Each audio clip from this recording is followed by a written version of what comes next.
जितनी खामोशी से अकेले काम कर सकते हो उतना काम करो। अपना काम अच्छाई और खुशी से करते रहो। खुद का काम स्वयं करते रहो। अकेले रहकर खुद को सुधार।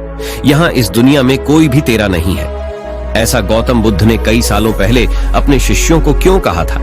इसके पीछे की कहानी क्या है? तो इस रहस्यमयी कहानी को हम आज के इस वीडियो में आपके सामने प्रस्तुत कर रहे हैं। तो बिना देर किए चलिए वीडियो की शुरुआत करते हैं। स्वार्थी यानी कि स्वयं का अर्थ। जो इंसान स्वयं का अर्थ जानना चाहता है, जो खुद को समझना चाहता है, क्या वो इंसान आपकी नजर में गलत है? हम जब भी किसी को स्वार्थी कहते हैं तो उसका मतलब तो यही होता है कि वो आदमी स्वयं का अर्थ समझना चाहता है। तो फिर वो गलत कैसे हुआ? स्वार्थी शब्द दुनिया की नजर में, समाज की नजर में एक अलग ही नजरिए से समझा जाता है। अक्सर हम अपने आसपास ऐसे बेहद से लोगों को देखते हैं जो स्वभाव से बहुत अच्छे प्रतीत होते हैं, यानी कि सब लोगों की मदद करते हैं, सबसे अच्छा व्यवहार रखते हैं। लेकिन इसके साथ हमने ये भी देखा होगा कि ऐसे लोग जो स्वभाव के अच्छे होते हैं, दूसरों की मदद करते हैं, वो दुखी भी ज्यादा रहते हैं। और जो लोग स्वार्थी होते हैं वो फलते फूलते चले जाते हैं। तो ऐसे में परमात्मा की सत्ता पर उंगली उठाना निश्चित है। लेकिन अगर ये सत्य है तो हमें कौन सा मार्ग अपनाना चाहिए? क्या हम भी दूसरों के जैसे बन जाएं? पता नहीं आप में से कितने लोग ये मानते हैं कि अच्छे लोग जीवन में बहुत दुखी रहते हैं, लेकिन इसके पीछे का सत्य क्या है? अगर हम इसके पीछे का सत्य नहीं जानेंगे, नहीं पहचानेंगे, तो कहीं ना कहीं हमारा अवचेतन मन भी बुराई की तरफ झुक जाएगा। इसीलिए अपने मन में ऐसे विचार पनपने से पहले इस बात की पूरी सच्चाई, पूरा निष्कर्ष निकाल लें, ताकि भविष्य में आपको अपने अच्छे होने पे पश्चाताप ना हो, दुख ना हो। आज की जो बौद्ध कहानी मैं आपको सुनाने वाला हूं, उसमें आपको 5 ऐसे तरीके पता चलेंगे जिसके माध्यम से अगर आप कर्म करते हैं तो आप अच्छे कर्म भी कर पाएंगे और दुखी भी नहीं होंगे। एक गांव में आनंद नाम का एक युवक रहता था। उसका भरा पूरा परिवार था। उसके 2 बच्चे थे, उसकी पत्नी थी, लेकिन उसके माता पिता इस दुनिया से चल बसे थे। इसीलिए पूरे परिवार की जिम्मेदारी उसी के कंधों पर थी। बच्चे अपनी पढ़ाई करते थे और उसकी पत्नी अपने घर गृहस्थी के कामों के साथ गाय, भैंस, बकरी इत्यादि का दूध बेचकर अपना घर चलाती थी। और आनंद पहाड़ में पत्थर तोड़ने का काम करता था। बहुत ही मेहनत भरा काम था। पूरे दिन काम करता तो रात को थक कर घर पर वापस लौटता। लेकिन इतनी मेहनत करने के बाद भी अगर आनंद को गांव का कोई भी आदमी मदद के लिए बुलाता तो आनंद कभी भी मना नहीं करता था। उसके जीवन का एक ही सिद्धांत था, अगर मैं दूसरों की मदद करूंगा तो परमात्मा मेरा साथ देंगे, परमात्मा मेरे साथ कुछ बुरा नहीं होने देंगे। आनंद अपने इस सिद्धांत का पालन बहुत ही कड़ाई के साथ करता था। वह इस सिद्धांत पर इतना विश्वास करता था कि अगर कोई बाहर का आदमी उससे मदद मांग ले तो वो अपने घर का काम भी अधूरा छोड़कर उस आदमी की मदद करने के लिए पहुंच जाता था, जिसकी वजह से उसकी पत्नी बहुत परेशान रहती थी। वो अक्सर आनंद को समझाने की कोशिश करती थी कि सबसे पहले अपना काम, अपने परिवार को देखो। 2 बच्चे हैं हमारे और फिर भी तुम दूसरों के काम करने में लगे रहते हो। अरे अपने घर को तो संभालो।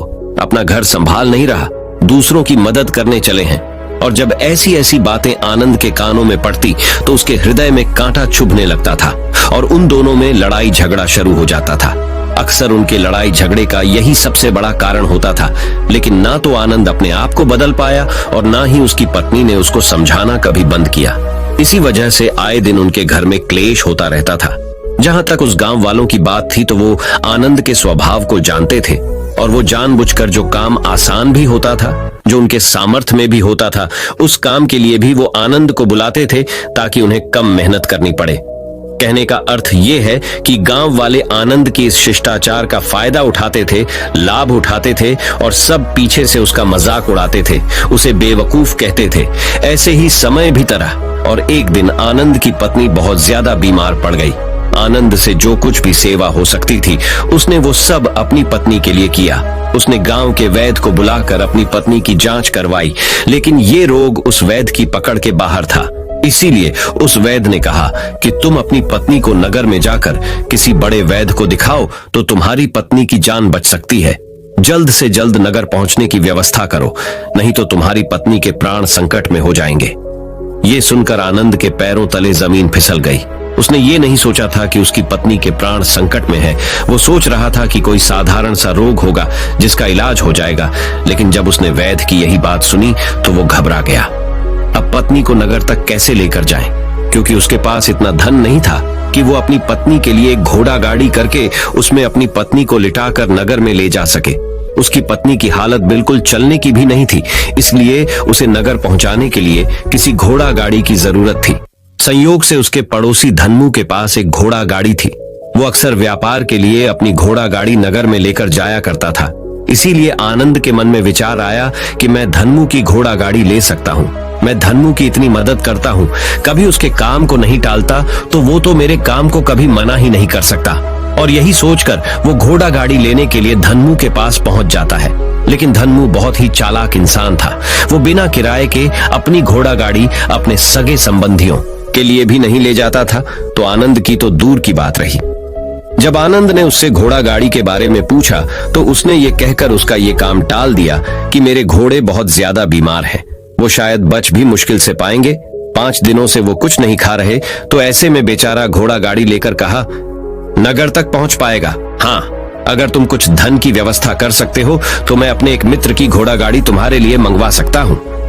ये सुनकर आनंद परेशान और चिंतित हो गया, क्योंकि उसके पास धन तो था ही नहीं।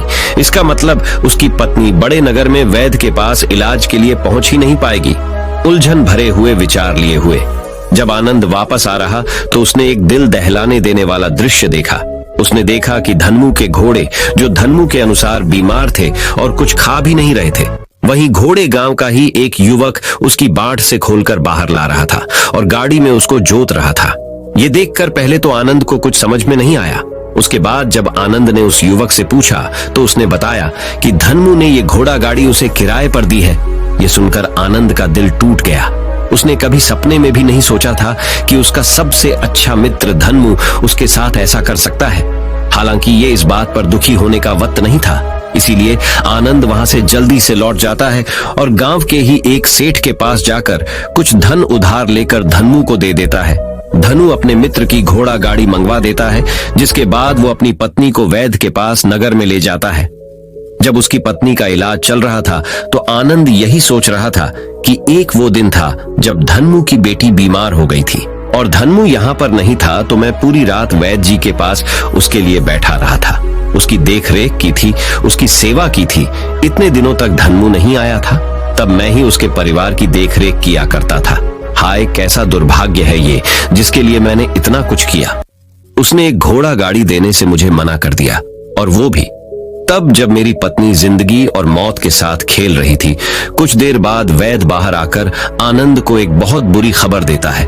वो आनंद को बताता है कि उसकी पत्नी को कर्क रोग हो चुका है और इसका कोई भी इलाज नहीं है। उसके पास कुछ समय ही शेष बचा है। ये सुनकर आनंद दुखी होकर वहीं जमीन पर बैठ गया। उसकी पूरी दुनिया उजड़ने वाली थी और उसे कोई रास्ता नजर नहीं आ रहा था। कुछ समय बाद उसकी पत्नी चल बसी और अब दोनों बच्चों की जिम्मेदारी उसके कंधों पर आ गई थी। लेकिन यहाँ पर आनंद के सारे सिद्धांत टूट चुके थे, उसके सारे भरम खत्म हो चुके थे। अब उसके दिमाग में एक ही बात थी कि अच्छा, कर्म करने से परमात्मा साथ नहीं देता, बल्कि जो बुरे लोग हैं वो लोग फलते फूलते हैं, और इस बात का मैं सबसे बड़ा गवाह हूँ। ये विचार अक्सर उसके दिमाग में चलते रहते थे और इसी वजह से उसका मन धीरे धीरे संन्यस्त हो गया, देश दुनिया से दूर हट गया।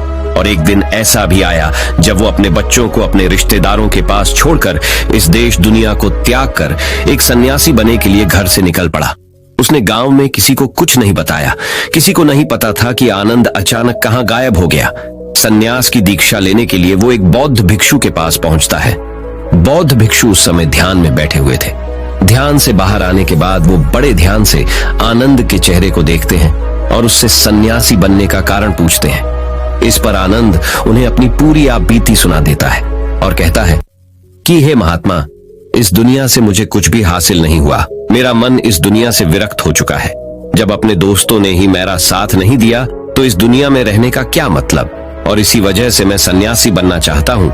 ये सुनने के बाद बौद्ध भिक्षु ने उपदेश देना शुरू किया। उन्होंने कहा कि याद रखना बेटा, जीवन से विरक्त होकर सन्यासी बनना तुम्हें परम सुख तक कभी नहीं पहुंचा सकता, परमानंद तक कभी नहीं पहुंचा सकता। तुम दुनिया से अपने मन पर एक बोझ लेकर विरक्त हुए हो। तुम दुनिया से परमात्मा की खोज करने के लिए विरक्त नहीं हुए हो। इस भ्रम में कभी मत रहना तुम संसार से विरक्त हुए हो, क्योंकि संसार ने तुम्हें धोखा दिया, ऐसा तुम्हें लगता है। इसीलिए तुम परमात्मा पे कभी विश्वास नहीं कर पाओगे और ना ही उन पर अपनी पूर्ण आस्था बना पाओगे। इसीलिए सन्यासी होने का भी तुम पूरा लाभ कभी नहीं उठा पाओगे। सन्यासी होने का लाभ तब मिलता है जब हमारी प्रभु में, परमेश्वर में, परमात्मा में पूर्ण आस्था बन जाती है। मैं तुमसे पूछता हूं, या तुम्हारी आस्था परमात्मा में है? ये सुनकर आनंद कहता है कि हे महात्मा, मैं तो दुनिया देखकर आया हूं कि जो बुरे कर्म करता है वो फलता फूलता है, और जो अच्छा काम करता है उसे कुछ भी नहीं देता। परमात्मा उसे दुखी दुख देता है। इसीलिए मैं परमात्मा पर अपनी पूर्ण आस्था कैसे बना सकता हूं? ये सुनकर उस बौद्ध भिक्षु ने कहा कि यही तो मैं तुम्हें समझाना चाहता हूं कि तुम पूरी ऊर्जा अपनी सन्यासी जीवन में लगाओ और उसके बाद भी तुम्हें फल प्राप्त ना हो तो तुम्हें कैसा लगेगा। इसीलिए किसी की भी मदद करने के लिए मैं 5 सिद्धांत तुम्हें बताता हूं। ये 5 सिद्धांत समझकर संसार में वापस लौट जाओ और संसार में एक ग्रस्त जीवन जियो। उसके बाद ही सन्यासी जीवन का उदय होता है। जब हम अपने ग्रस्त जीवन को पूर्ण रूप से समझ लेते हैं और अपनी जिम्मेदारियों का निर्वाह कर देते हैं।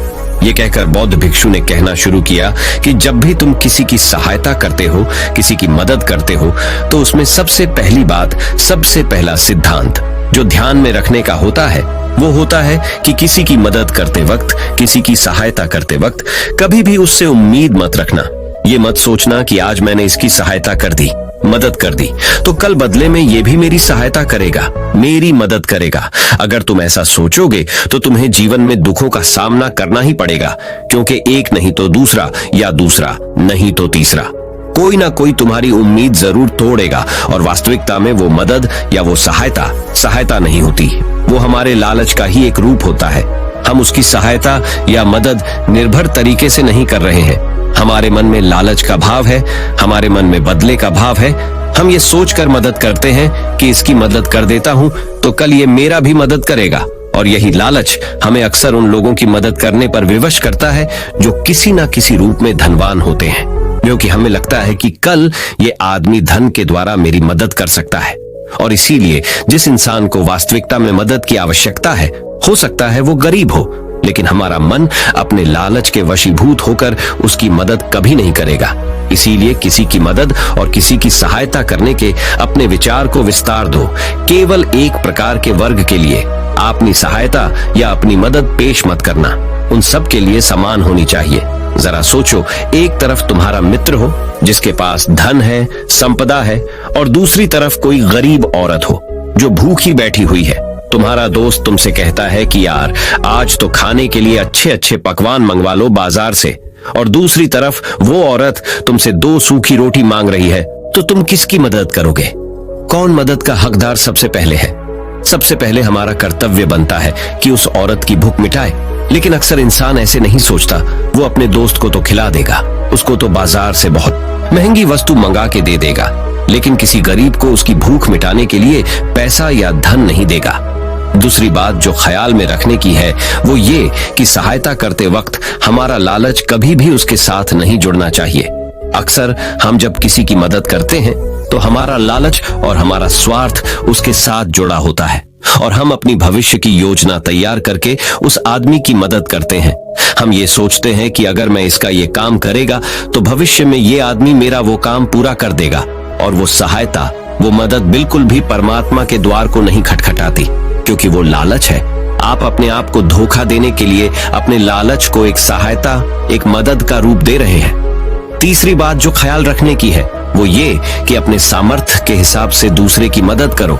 कभी भी एक ग्रस्त आदमी को किसी की इतनी सहायता नहीं करनी चाहिए जिससे कि उसका परिवार और उसके बच्चे कष्ट में जीवन बिताएं। सबसे पहला फर्ज हमारा होता है अपने परिवार को सुखी रखना, उनकी जरूरतें पूरी करना, और उसके बाद दूसरों की मदद करना आता है। लेकिन कुछ लोग दूसरों की मदद पहले करते हैं और अपने परिवार को मदद कम देते हैं, जिससे कि परिवार में लड़ाई झगड़े आए दिन पनपते रहते हैं, और ये सब हम समाज में देखते रहते हैं अपने आसपास। अगली बात जो ख्याल में रखने की होती है वो ये कि अपना कर्म, अपनी जिम्मेदारियां पहले निभानी होती है। हम अपना कर्म, अपना काम छोड़कर पहले दूसरों की मदद करने के लिए चले जाते हैं। और जब दूसरा बदले में हमारी मदद नहीं करता तो हमारा दिल दुखी हो जाता है। हम सोचते हैं कि मैंने तो अपना काम छोड़कर उस आदमी की मदद की थी और वो आदमी मेरी मदद ही नहीं कर रहा है। इसीलिए अपना कर्म सर्वोपरि, अपना कर्म सबसे ऊपर, क्योंकि वही काम करने के लिए इस दुनिया में हमारा जन्म हुआ है। और सबसे आखिर में जो बात समझने की है वो ये कि परमात्मा की मर्जी से ही सब कुछ होता है। हमारा कर्तव्य है अपने कर्म को करते जाना। करनी धरनी तो ऊपर वाले के हाथ में है, इसीलिए जो कुछ भी होता है सब ऊपर वाले पे छोड़ दो। अगर तुम्हें कोई धोखा भी देता है तो ये समझ के चलो कि वो सब ऊपर वाले की करनी होती है। आप ये मान के चलो कि मैं करता नहीं हूँ, मैं तो एक माध्यम हूँ, करवाने वाला तो वो है, उसके सामने किसकी मर्जी चली। जब ये आस्था, ये विश्वास हमारे मन में पनपने लगता है तो हमारी सारी शिकायतें दूर हो जाती हैं, क्योंकि इस दुनिया में जो भी होता है अच्छे के लिए होता है, जो भी हो रहा है अच्छे के लिए हो रहा है, और जो भी होगा अच्छा ही होगा। चाहे हमारी बुद्धि आज वर्तमान में इस सिद्धांत को ना समझ पाए, लेकिन जीवन में कभी ना कभी किसी ना किसी मोड़ पर आपको जरूर ये एहसास होगा कि जो हुआ था वो अच्छे के लिए ही हुआ था। इसीलिए सारी शिकायतें दूर कर दो और बस अपना कर्म करते जाओ। अपने ग्रस्त जीवन को पूर्ण रूप से जिलो और उसके बाद ही सन्यासी जीवन की नींव होती है।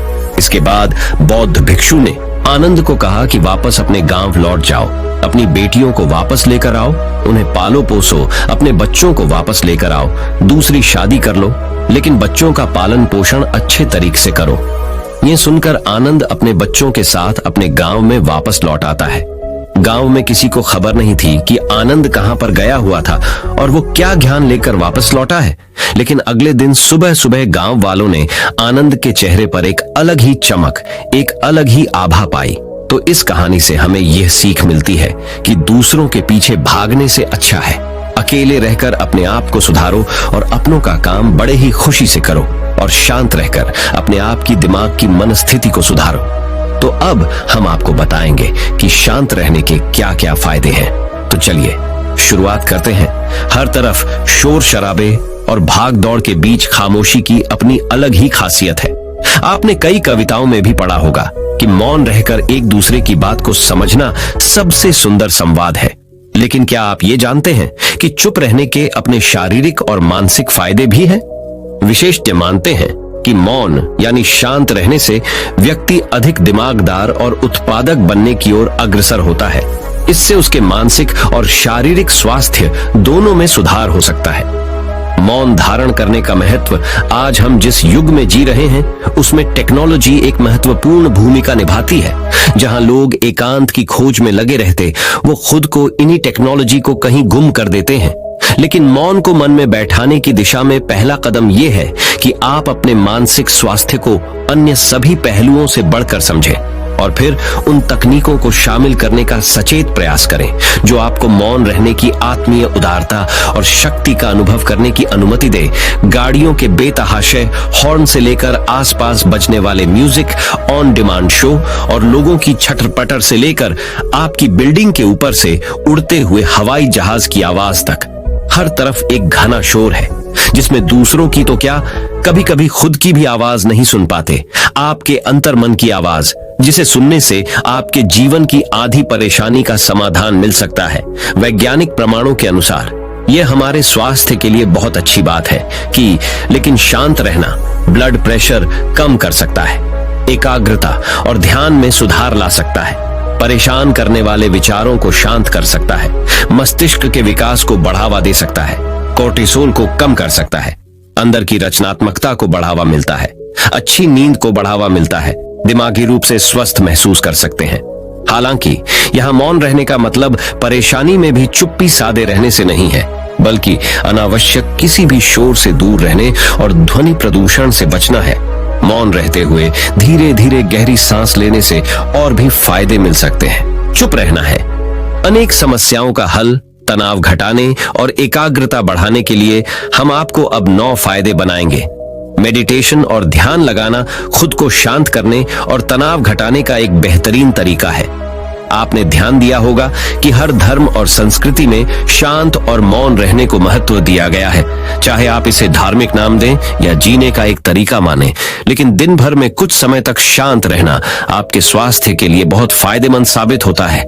कई साइकोलॉजिस्ट भी कॉन्फिडेंस बढ़ाने, कंसंट्रेशन बढ़ाने, मन की शांति और पॉजिटिव थिंकिंग के लिए कुछ मिनट मौन धारण करने की सलाह देते हैं। जब हम कुछ समय मौन या चुप रहते हैं तो हमें खुद से बात करने का मौका मिलता है। हम चिंतन मनन करते हैं जिससे हमारा मन शांत होता है, दिमाग रिलैक्स रहता है और हमारा दिमाग नई ऊर्जा और विचारों से भरता है। चलिए आपको बताते हैं चुप या मौन रहने के 9 फायदे। पहला फायदा, दिमाग बेहतर काम करता है। एक रिसर्च के मुताबिक अगर हम दिन भर में कुछ मिनट शांत रहते हैं तो हमारा दिमाग रिचार्ज होता है और बेहतर काम करता है। इसके लिए दिन भर में सिर्फ 3 मिनट चुप रहने से शुरुआत करें। ऐसा करने से आप देखेंगे कि आपका दिमाग ठंडा तो रहता ही है, आपके व्यक्तिगत रिश्तों में भी सुधार होता है। दूसरा फायदा, तनाव वाले हार्मोन नियंत्रित होते हैं। आज के दौर में हर तरफ शोर ही शोर है, इसकी वजह से दिमाग में तनाव पैदा होना लाजमी है। ऐसे में अगर आप हर रोज कुछ देर मौन रहने की प्रैक्टिस करते हैं तो इससे आपके तनाव पैदा करने वाले हार्मोन के लेवल में कमी आती है। इससे आपका दिमाग शांत होता है, गुस्सा नियंत्रित रहता है और तनाव बढ़ाने वाले हार्मोन्स का लेवल घटता है। तीसरा फायदा, ब्रेन सेल्स बनती है। अक्सर तनाव, स्ट्रेस, एंजाइटी और लगातार बोलते रहने और शोर शराबे के चलते हमारे दिमाग की कोशिकाएं मरने लगती हैं। ऐसे में कुछ देर मौन रहने से हमारे दिमाग की सेल्स दोबारा बनती है और उनका पुनः निर्माण हमारे दिमाग की शक्ति बढ़ाता है। इससे हमारी एकाग्रता बढ़ती है और दिमाग तेज होता है। चौथा फायदा, क्रिएटिविटी बढ़ती है। जब हम दिन भर की उलझनों में उलझे रहते हैं, इस वजह से हम शांत होकर सोचने समझने की क्षमता खोने लगते हैं। इस वजह से हमारी क्रिएटिविटी खत्म होने लगती है। जब हम कुछ देर मौन रहते हैं तो हमारे दिमाग की नई नई क्रिएटिविटी उभर कर सामने आती है। हमें सोचने समझने और सुनने की क्षमता बढ़ती है और हम कुछ नया कर पाते हैं। पांचवा फायदा, परिस्थितियों का सामना बेहतर ढंग से करते हैं। एक रिसर्च में पाया गया है कि जो लोग मौन रहने की आदत डालते हैं वो मुश्किल और तनावपूर्ण परिस्थितियों से बेहतर ढंग से निकल पाने में सक्षम होते हैं। इसकी वजह यह है कि मुश्किल परिस्थिति में वो अपना आपा नहीं खोते और लॉजिक के साथ सोचने की काबिलियत रखते हैं। इस कारण वो परिस्थितियों का बेहतर सामना कर पाते हैं। छठा फायदा, दिमाग के लिए है ये एक्सरसाइज। हमारे शरीर का सबसे जटिल हिस्सा दिमाग होता है। ये पूरे शरीर को चलाता है और ये हमारे सभी इमोशंस को कंट्रोल करता है। ऐसे में जरूरी है कि हम अपने दिमाग को भी व्यायाम करवाएं। जिस तरह शरीर को मजबूत बनाने के लिए शारीरिक व्यायाम जरूरी है, उसी तरह दिमाग को मजबूत बनाने के लिए उनकी ताकत बढ़ाना जरूरी है। मौन रहना दिमाग के लिए एक व्यायाम जैसा ही है और इससे दिमाग की मांसपेशियां तंदुरुस्त रहती हैं। सातवां फायदा, पॉजिटिव विचारों का संचार। मौन रहना हमारे दिमाग को पॉजिटिव विचारों से भरता है। जब हम दिमाग को बाहरी शोर शराबे से दूर करते हुए कुछ समय खुद पर केंद्रित करते हैं तो हम अपने आसपास की अच्छाइयों को बेहतर ढंग से देख और समझ पाते हैं। इसके साथ ही हम अपने आसपास और खुद के भीतर की अच्छाइयों को अप्रिशिएट कर पाते हैं। इसीलिए कुछ समय मौन रहते हुए खुद को समझना, अपने भीतर झांकना और अपने बारे में समझना एक बेहतरीन प्रैक्टिस है। आठवां फायदा, एक अच्छे श्रोता और समीक्षक। चुप रहना और कुछ समय तक खुद को स्थिर रखना आपको एक अच्छा श्रोता और समीक्षक बनाता है।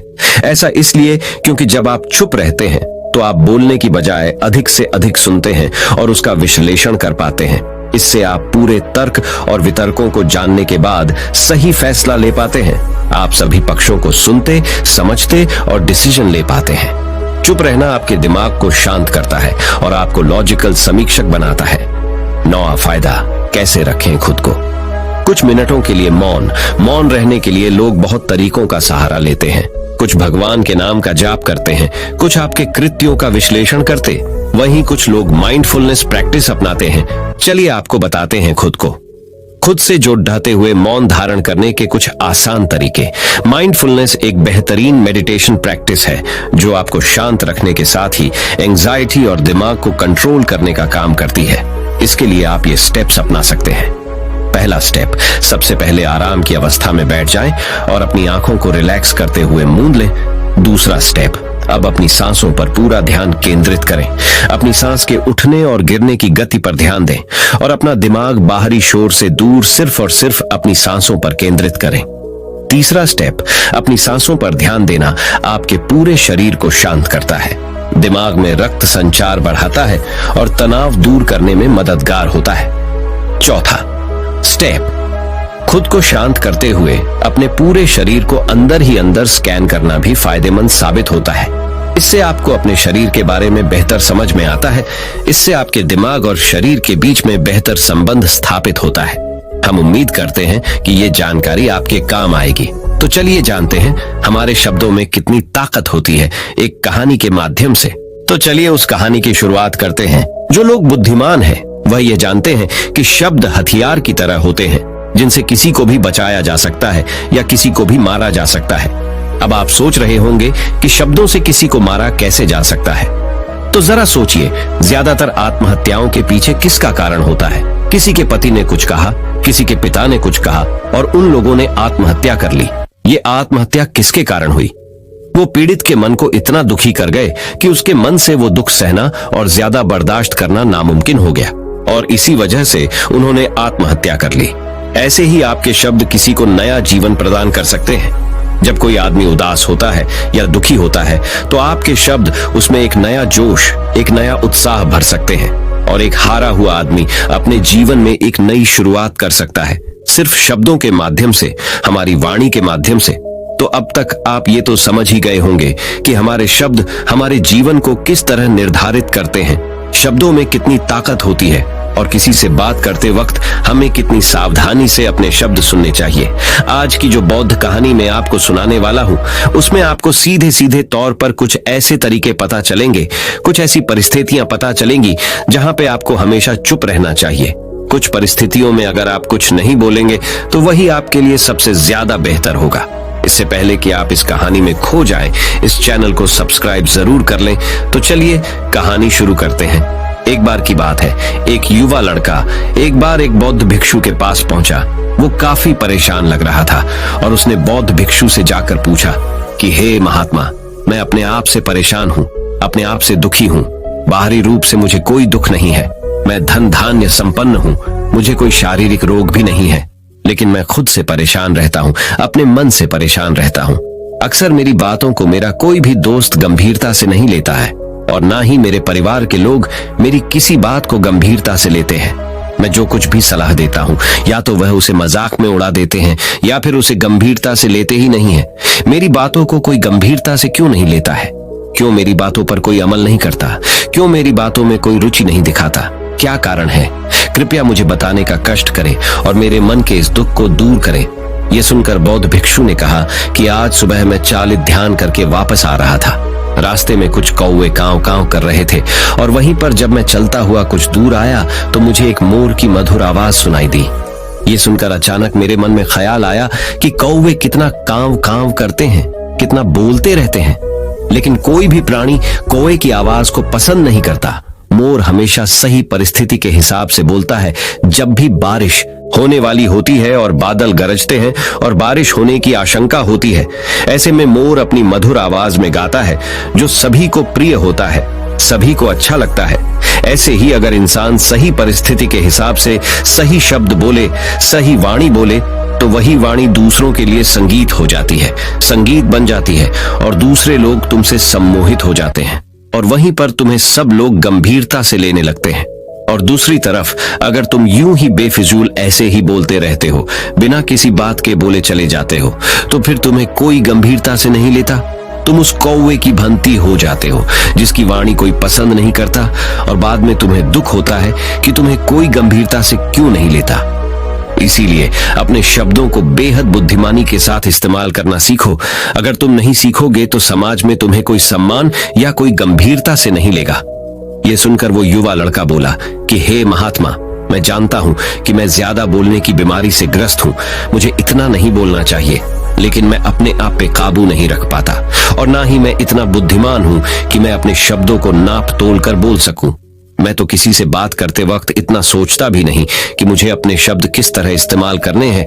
कृपया करके कुछ ऐसी परिस्थितियां बता दीजिए जहां पर मुझे कम बोलना है या फिर बोलना ही नहीं है, हमेशा चुप रहना है। अगर आप मेरा ऐसे मार्गदर्शन कर सकते हैं तो मेरा जीवन आसान हो जाएगा और मुझे ज्यादा दिमाग या अपनी बुद्धि लगाने की भी जरूरत नहीं पड़ेगी।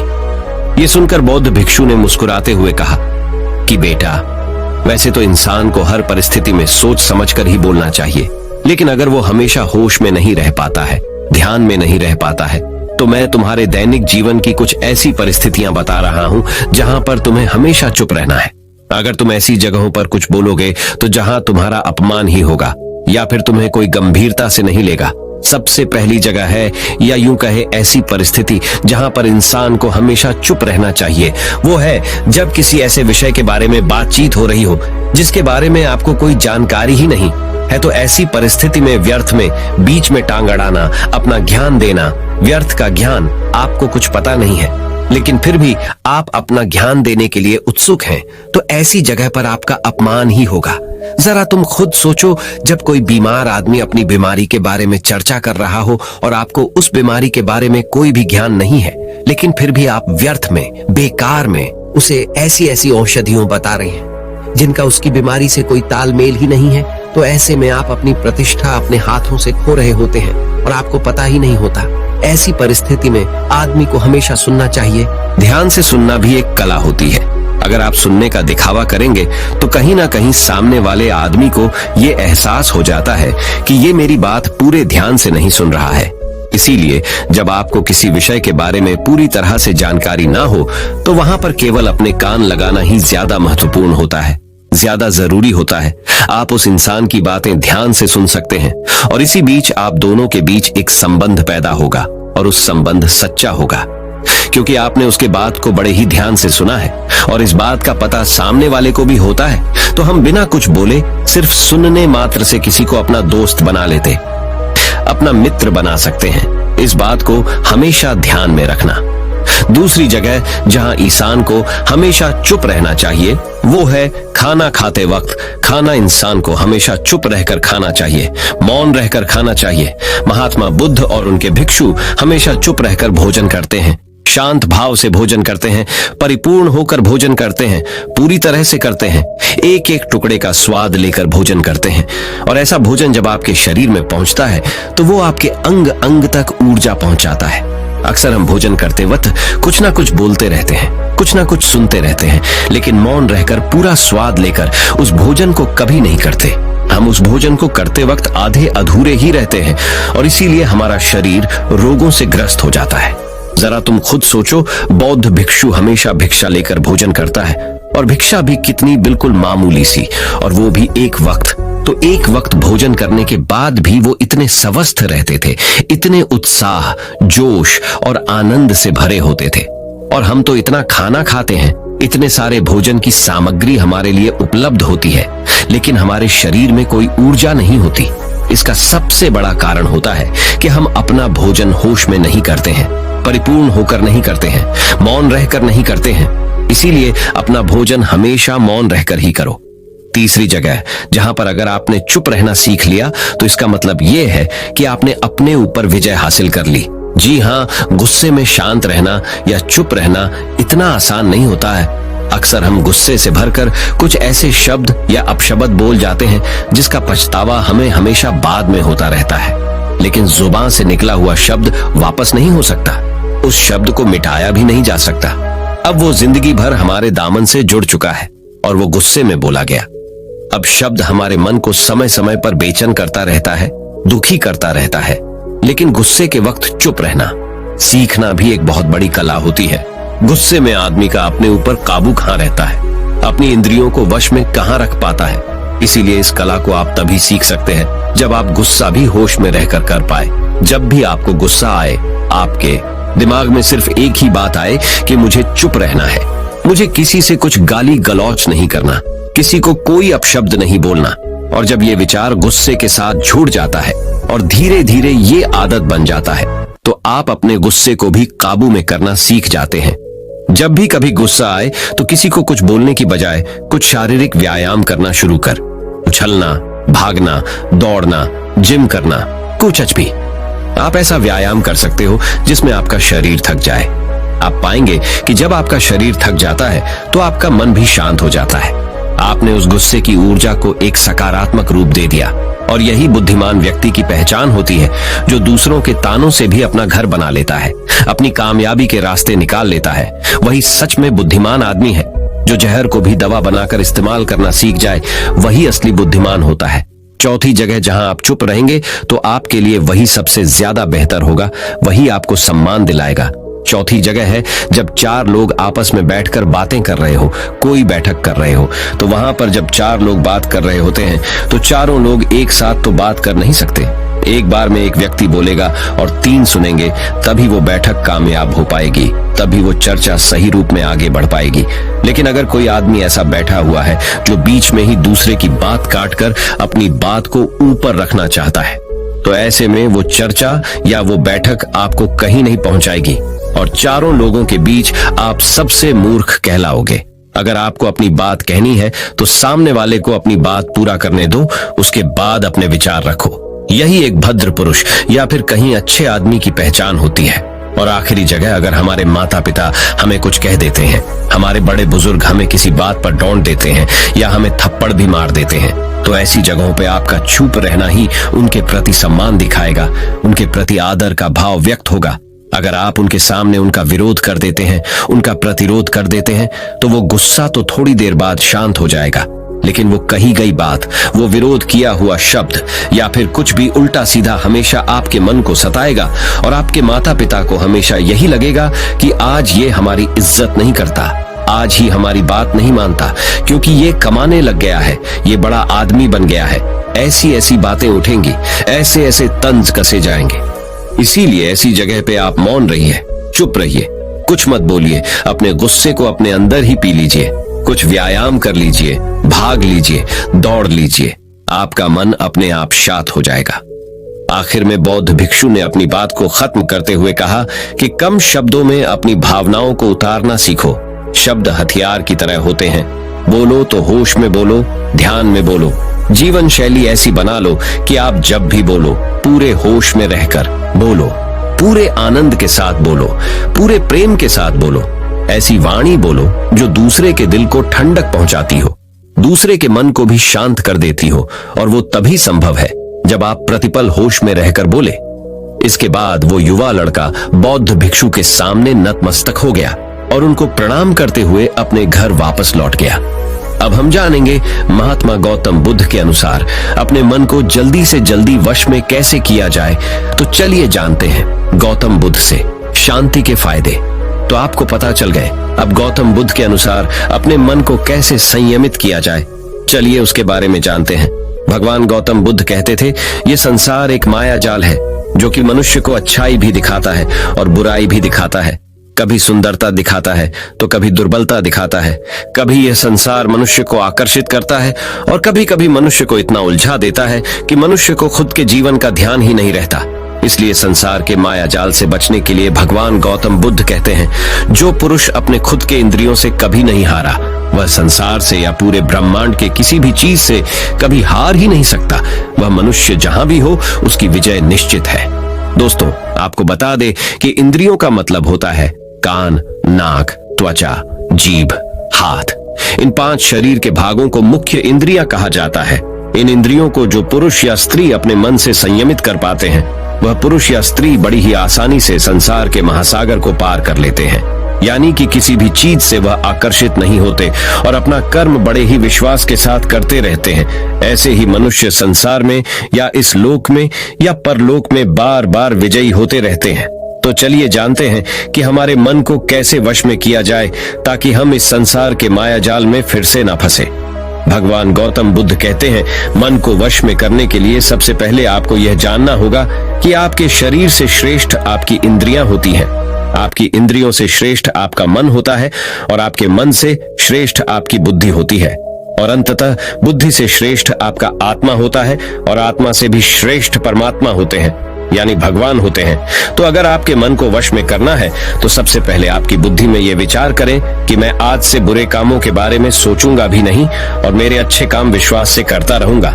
दोस्तों, अगर आप बुरी आदतों के बारे में सोचोगे ही नहीं तो वह आदतें आपकी बुद्धि पर हावी नहीं होगी और आप कभी गलत काम नहीं करोगे।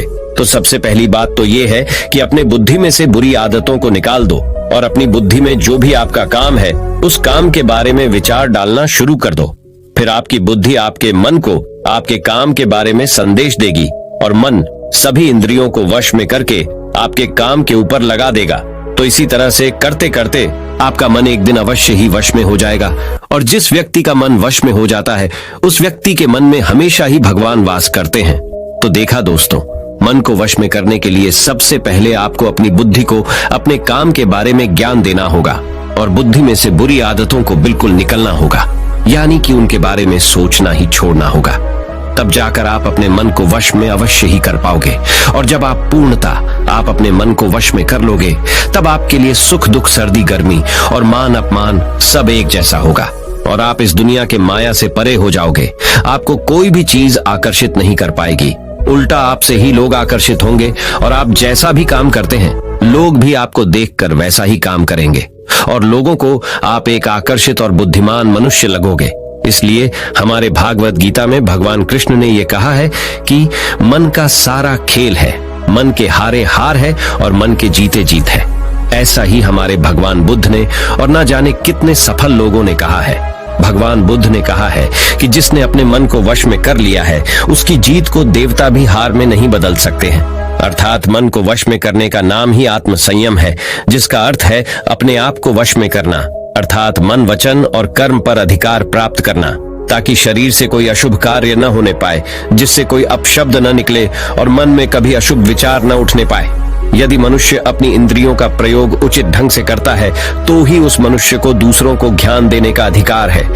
यदि उसका अपने मन पर अधिकार नहीं है, उचित और अनुचित का ज्ञान नहीं है, तो वह मनुष्य के पद से गिरकर अन्य योनियों में गिने जाने योग्य हो सकता है। एक कथन है कि हम जैसा सोचते हैं वैसा ही बन जाते हैं। वास्तव में यह विचार नहीं, अपितु विचारों का संसार है। हमारी सोच और विचारों का प्रभाव हमारे मन पर गहरा असर छोड़ रहता है। मनुष्य के मन में विचार ही बार बार उभर कर आते हैं, जो मनुष्य को दिशा देने का काम करते हैं। विचार ही मस्तिष्क को गति प्रदान करते हैं और गलत विचार क्रोध की ओर जाने को विवश करते हैं।